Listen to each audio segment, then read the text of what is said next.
You're watching Let's Chat.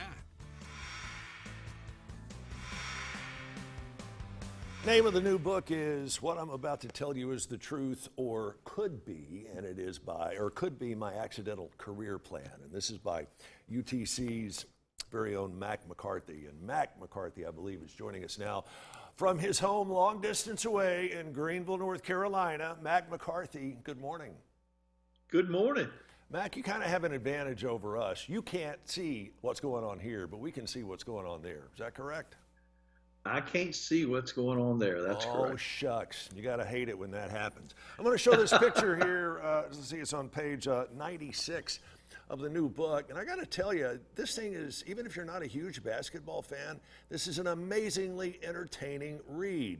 And of course, I wanted to share this picture of you and one of my broadcast buddies, Jim Reynolds, taken back in 1980 something.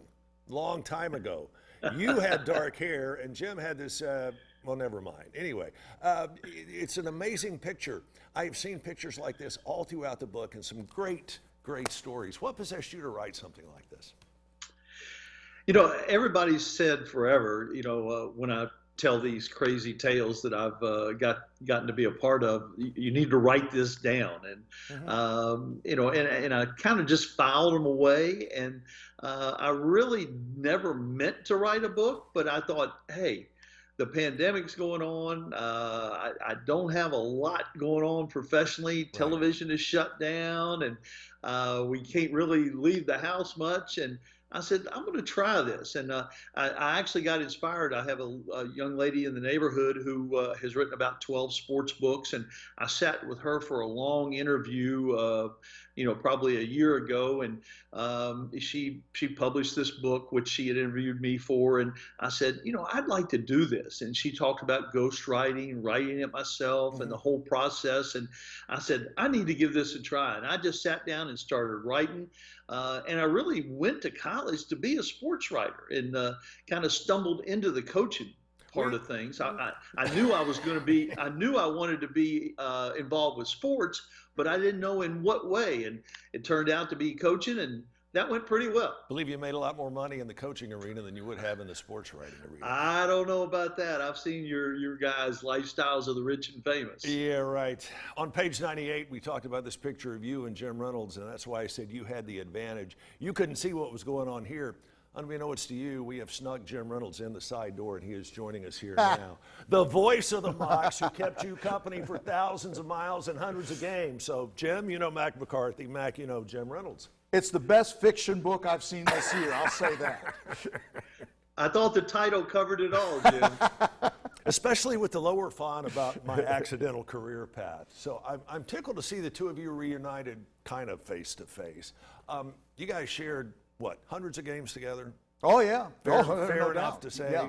Thousands. 12 seasons, so start multiplying. 12 and 12.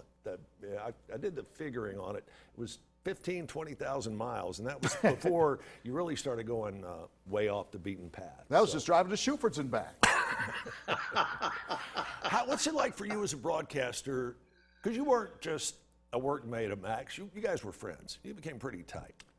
Yes, I violated the journalistic oath, so to speak, because Mack and I were friends, and but I still felt good when I criticized him. I felt like I was still being true to journalism right there when I second-guessed Mack for not guarding Ace Tanner on that inbound pass against Davidson, and things like that throughout his career. Oh, nice. And bring that up. I'll have to tell you, Mack, I've heard Jim call the Mox games and the post-game show. He could be pretty acidic when he sets his mind to it.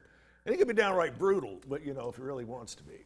Well, what was the caption on the picture? I'm going to turn this over to the two of you, and I'll find this out.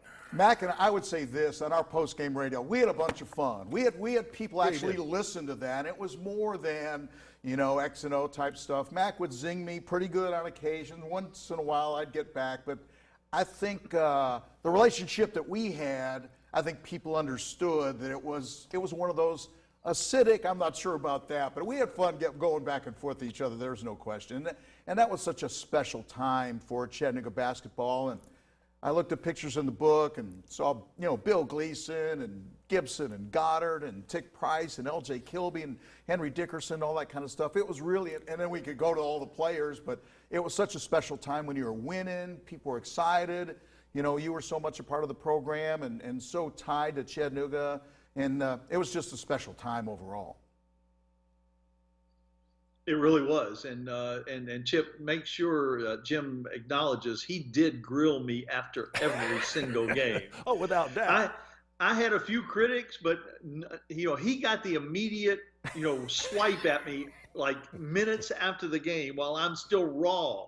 Well, I'll tell you, everybody's got their God-given talent, and that's one of JR's. I'll tell you, when we had this idea to surprise you with Jim coming over here, I thought, wow, it's not just enough that you were the winningest UTC basketball coach ever. I'm going to go out on a limb, and I'll probably tick some people off. There's been no basketball coach that has become such a woven-in fiber in the fabric of the Chattanooga community as Mack McCarthy. Well, I appreciate that. This wasn't just a job for you. It was more. No, that was easy. You know, I was the basketball coach, but I love Chattanooga, and I've still today talked to people there almost daily. Some people multiple times a day, and I consider that my hometown, even though I was born somewhere else. Wow, what a guy! You got time to stick around, Mack?